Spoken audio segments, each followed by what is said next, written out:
रामकृष्ण हरी. ओम नमः शिवाय.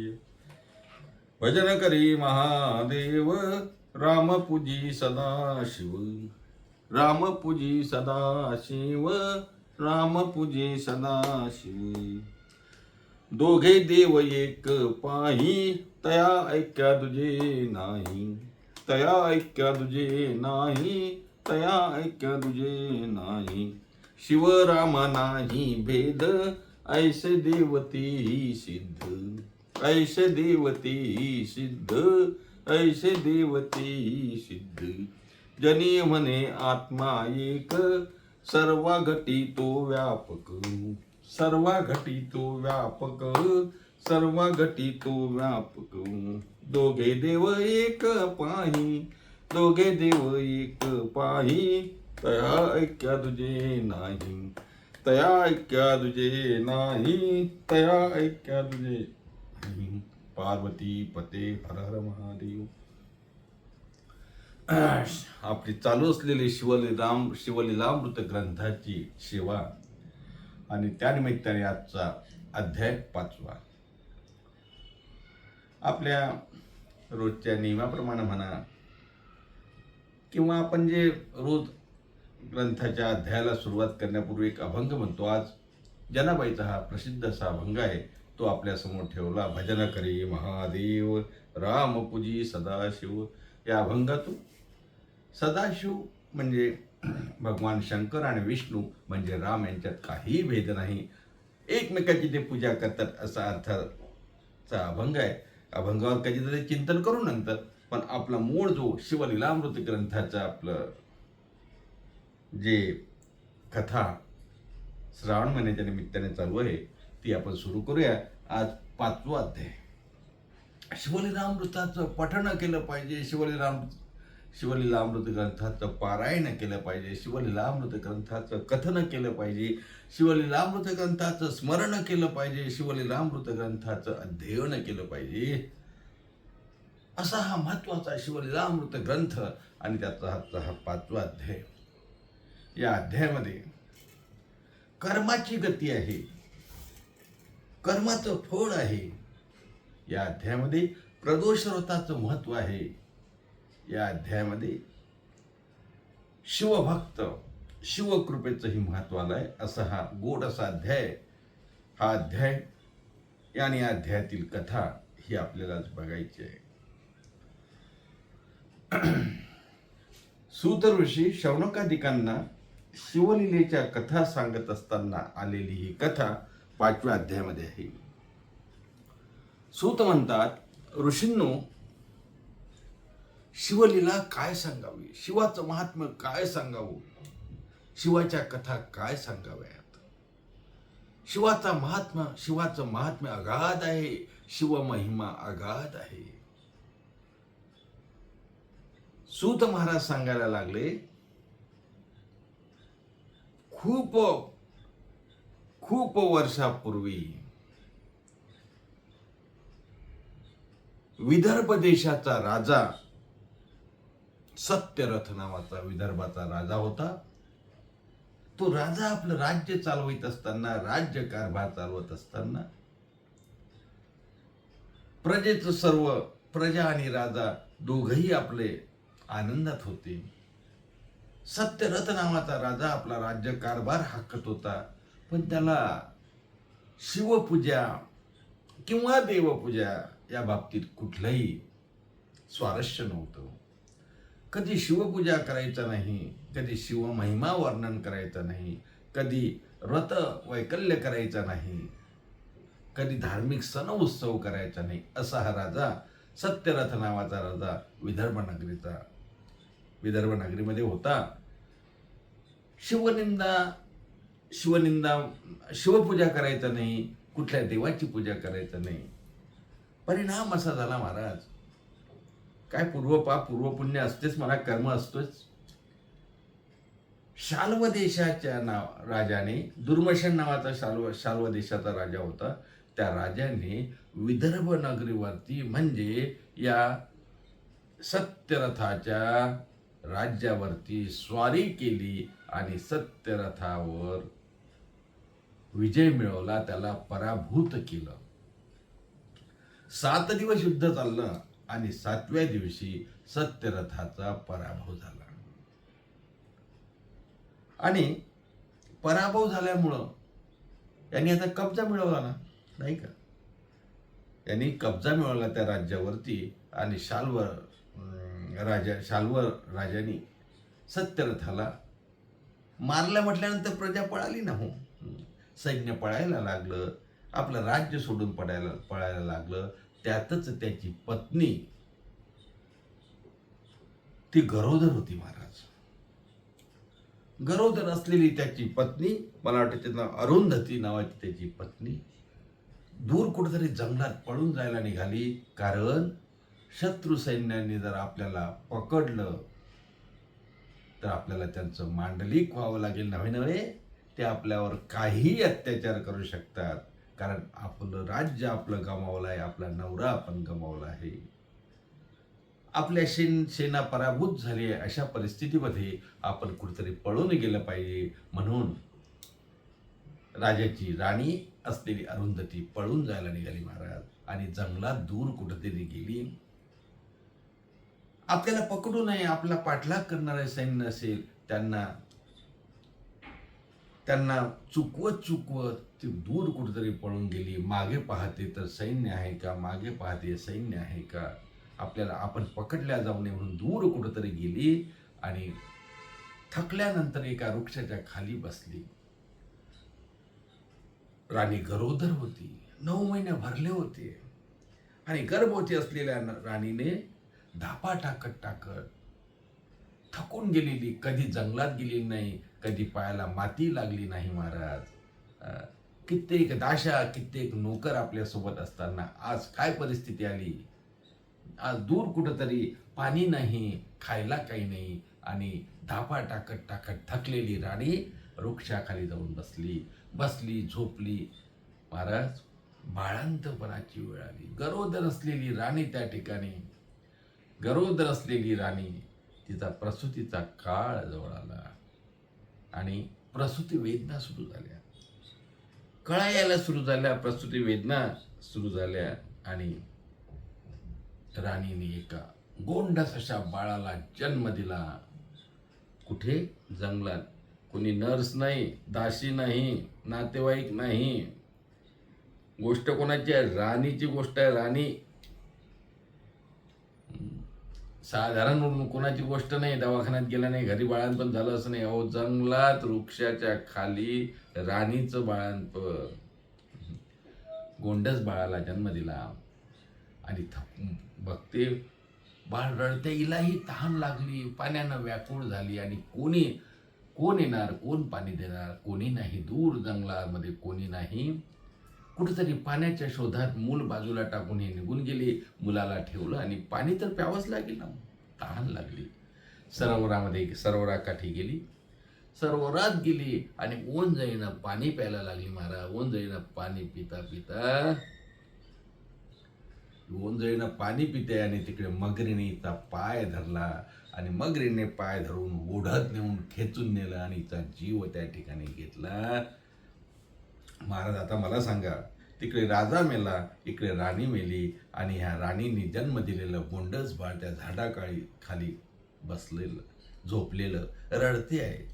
दूर कुठून तरी एक उमा नावाची ब्राह्मण पत्नी जात होती, विधवा होती. उमा नावाची ब्राह्मण पत्नी दूर आपल्या 1 वर्षाच्या मुलाला घेऊन जात असताना कुठेतरी बाळाचा रडण्याचा आवाज आला आणि बाळाचा रडण्याचा आवाजाच्या दिशेने ही उमा जायला निघाली. उमा बाळाजवळ गेली, गोंडस बाळ बघितलं, तेजपुंज दिव्य असं बाळ बघितलं. तिला राहवल्या गेलं नाही. बाळाला हाती घेतलं आणि म्हणजे कोणाचं बाळ असेल, कोण टाकून गेलं असेल. बाळाकडे पाहता पाहता तिला पाना फुटला आणि याला स्तनपान करून आपल्या घरी घेऊन जावं का, पण कुणाचं असेल, काय विचार करायला लागली. पण तिने जवळ घेतलं, स्तनपान करवलं. भगवान शंकर यती रूपामध्ये प्रगट झाले आणि त्या उमेला सांगतात, उमे, घाबरू नको, याला घेऊन जा, तुझ्या घरी घेऊन जा, तुझ्या मुलासारखं याला वागव. उमा त्याला आपल्या घरी घेऊन गेली मुळातच नवरा वारलेला होता, ब्राह्मण पत्नी होती, घरोघरी भिक्षा मागायची आणि दोन्ही मुलाचं संगोपन सुरू केलं आणि दोन्ही माझे मुलं आहे म्हणून सांगायला लागली. एकाचं नाव सत्यव्रत होतं, याचं नाव धर्मव्रत असं ठेवलं. धर्मगुप्त नाव ठेवलं, त्याचं नाव शुचिव्रत आणि याचं नाव धर्मव्रत. धर्मव्रत नाव ठेवलं. घरी घेऊन गेली. मुलं मोठे व्हायला लागले. ही आपली गावोगाव फिरायची, काहीतरी धान्य मागायची, शिदा मागायची आणि आपल्या 2 मुलांचं आणि आपलं त्या ठिकाणी उपजीविका करायची. एक दिवस असंच एका गावामध्ये गेली. एकचक्रा नावाचं गाव होतं आणि त्या गावामध्ये गेल्यानंतर दूरवर कुठंतरी तिला शिवालय दिसलं, शिवाचं मंदिर दिसलं आणि त्या शिवाच्या मंदिरामध्ये ही उमा, तिचा मुलगा धर्मगुप्त आणि शुचिरगुप्त हे तिघेही जण तिथे गेले. उमा आणि 2 मुलं बघून आतमधले शिवालयामध्ये बसलेले भाविक, विशेषतः त्यामध्ये शांडिल्य नावाचे ऋषी सुद्धा तिथे होते. शांडिल्य ऋषींनी बघितलं, उमा दिसली, 2 मुलं दिसले आणि सहज शांडिल्यच्या मुखातून उद्गार निघाले, काय कर्माची गती हो. बघा, तो मुलगा जो दिसतो ना, जो या उमेसोबत आहे, ज्याची खाण्याची व्यवस्था आता होत नाही, हा मुलगा राजपुत्र आहे, राजाचा पुत्र आहे. बघा कर्म काय असते, कर्म भोगावं लागते, असं सहज बोलून गेला. उमा एकदम विस्मयित झाली. उमा एकदम आश्चर्यात पडली, काय झालं. शांडिल्य ऋषीकडे गेली, नमन केलं आणि विचारलं, ऋषीवर, मुनिवर, मला सांगा ना, तुम्ही याचं भूतकाळ जाणता, हा राजपुत्र आहे म्हणजे कसं काय, मला सांगा. शांडिल्य ऋषीने सांगायला सुरुवात केली. मागच्या जन्मामध्ये सत्यरथ हा जो या जन्मामध्ये सत्यरथ राजा होता, त्याचा हा मुलगा आहे.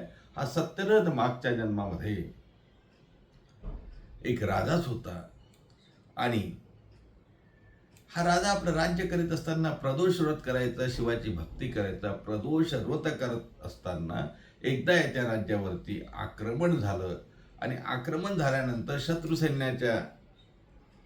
सैन्यावर चढून जाण्यासाठी चालू असलेलं प्रदोष व्रत त्यांनी सोडलं, पूजा सोडून गेला. तोपर्यंत प्रधानांनी परसैन्याला पराजित करून तिथल्या राजाचं शिर आणलं होतं, राजाला पकडून आणलं. यांनी राजाचा शिरच्छेद केला राजाने आणि पुन्हा व्रत न करता जेवायला गेला, भोजन केलं. प्रदोष व्रत मोडलं महाराज आणि प्रदोष व्रत मोडल्यामुळं याला भगवंतानी शाप दिला की पुढच्या जन्मामध्ये तू उरलेला राजाचा तुझा जो काळ आला तो भोगशील, पण अल्पायुषी होऊन मरशील. प्रदोष व्रताची टिंगल घडली, प्रदोष व्रत मोडल्या गेलं, त्याच्यामुळे याला ती शिक्षा झाली. म्हणून सत्यरथ नावाचा राजा हा अल्पायुष्यामध्ये मरण पावला. का हो मग त्याच्या बायकोचं काय झालं.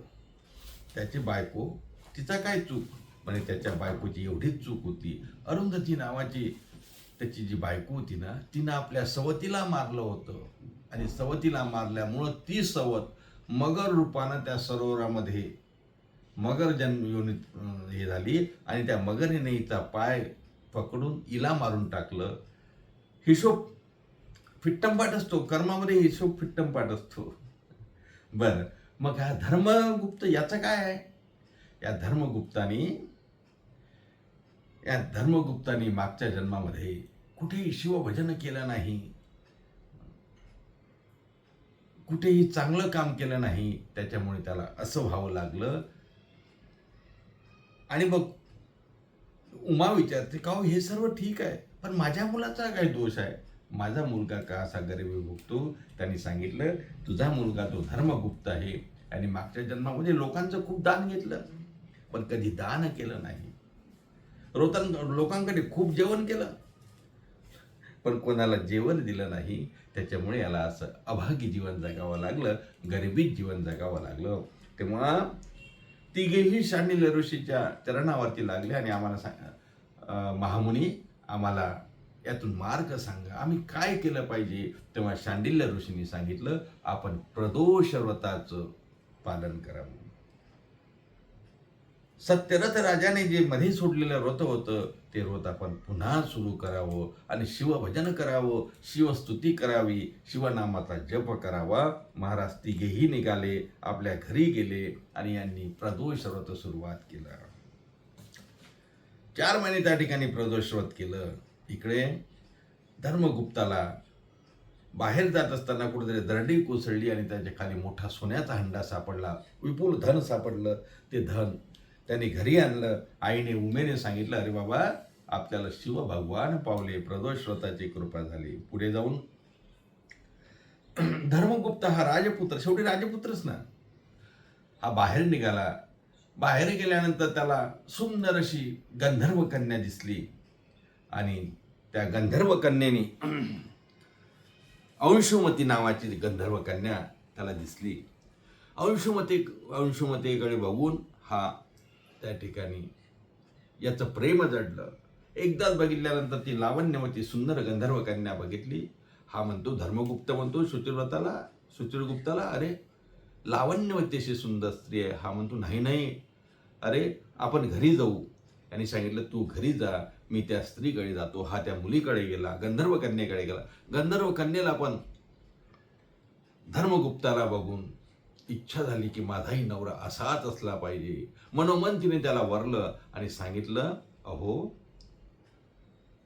मी तन मन धनाने तुम्हाला समर्पित झाली आहे, माझा स्वीकार करावा, माझी पत्नी म्हणून स्वीकार करावा. धर्मगुप्ताने सांगितलं, हे सर्व ठीक आहे, अगो, पण मी कोण आहे, मला घर नाही, दार नाही, मी अनाथ आहे, मला आई नाही, वडील नाही, अशी माझी कथा आहे. आणि तुझा बाप गंधर्व आहे, तू मला जावई म्हणून मान्य करील का? मुलगी म्हणते, तू काळजी करू नको, 3 दिवसांनी पुन्हा इथे ये, आपण लग्न करूया. गंधर्व कन्या घरी गेली महाराज. धर्मगुप्तही घरी आला. धर्मगुप्ताने आपल्या आईला म्हणजे उमेला सांगितलं, भावाला सांगितलं की अशी अशी घटना घडली, 3 दिवसांनी बोलावलंय. 3 दिवसांनी पुन्हा इथे गेले. ते काय गंधर्व कन्या इंदुमती, तिचे वडील गंधर्व सर्व लावाजामा घेऊन आले महाराज आणि मुलाला बघितलं आणि मोठ्या आनंदाने मोठं शाही लग्न त्या ठिकाणी झालं, शाही विवाह झाला. खूप संपत्ती, धर्मगुप्ताला खूप संपत्ती दान केली. घोडे, हत्ती, दाशा, त्यानंतर कित्येक भूदान, गोदान काय असेल ते सर्व दिलं आणि सांगितलं, आपण जा, आमचं सैन्यही घेऊन जा. सैन्य सुद्धा दिलं महाराज. धर्मगुप्त, सुचिरगुप्त आणि अरुंधती, अंशुमती आणि उमा चौघेही निघाले, आपल्या विदर्भाच्या दिशेने निघाले. आणि रस्त्यात जाताना त्याला धर्मगुप्ताला वाटलं, माझ्या वडिलांना ज्याने मारलं त्याचा बदला घेतला पाहिजे, कारण सैन्य सोबत आहे ना. गंधर्वाने दिलेलं सैन्य घेऊन त्या शाल्वाच्या राज्यावरती आक्रमण केलं, त्याला मारून टाकलं, त्याचं राज्य पुन्हा घेतलं महाराज. आणि राज्य पुन्हा घेऊन आपलं विदर्भ राज्य पुन्हा मिळवून त्या ठिकाणी शिवभजन, प्रदोष व्रत आणि शिवभजन सुरू केलं. अनेक दिवस तिथं राहिले. नंतर आपल्या मुलाच्या हाती कारभार देऊन चौघही शिवलोकामध्ये गेलेत, अशी कथा या अध्यायामध्ये आली आहे. अर्थात या शिवलीलामृताच्या 5व्या अध्यायातून आपल्याला काय घ्यायचं आहे? कर्म सुटत नाही, कर्म हे भोगावं लागतं. जसं अरुंधतीला भोगावं लागलं, अंशुमतीला प्राप्त झालं, ते काही राजा सत्यव्रताला भोगावं लागलं. पण प्रत्येकाला कर्म भोगावं लागते, हा सिद्धांत या अध्यायातून आपल्यासमोर ठेवला गेला आहे. आणि शिवभजन, प्रदोष व्रत किती महत्त्वाचं आहे. शिवभक्तांनी प्रदोष व्रत करावं आणि कुणीही शिवनामाचा जप केला तरी चालते, अशी कथा या अध्यायामध्ये आलेली आहे. तेव्हा आज आपण शिवलीलामृत ग्रंथाचा हा 5वा अध्याय बघितला. या अध्यायाची सेवा आज शिवचरणी अर्पण करू आणि पुन्हा भेटूया पुढच्या अध्यायामध्ये, अध्याय क्रमांक 6 मध्ये. तोपर्यंत सर्वांना रामकृष्णाने आणि आपलं ठरल्याप्रमाणे भगवान शिवशंकराचं भजन नमः शिवाय नमः शिवाय हर हर भोले नमः शिवाय नमः शिवाय नमः शिवाय हर हर भोले नमः शिवाय हर हर भोले नमः शिवाय हर हर भोले नमः शिवाय हर हर भोले नमः शिवाय हर हर भोले नमः शिवाय नमः शिवाय नमः शिवाय हर हर भोले नमः शिवाय नमः शिवाय नमः शिवाय हर हर भोले नमः शिवाय. कुंडलिक वरदे विठ्ठल श्री ज्ञानदेव तुकाराम दत्तात्रेय जनार्दन श्री गणाध माऊली ज्ञानेश्वर महाराज की जय. पंढरीनाथ महाराज की जय. हर हर महादेव.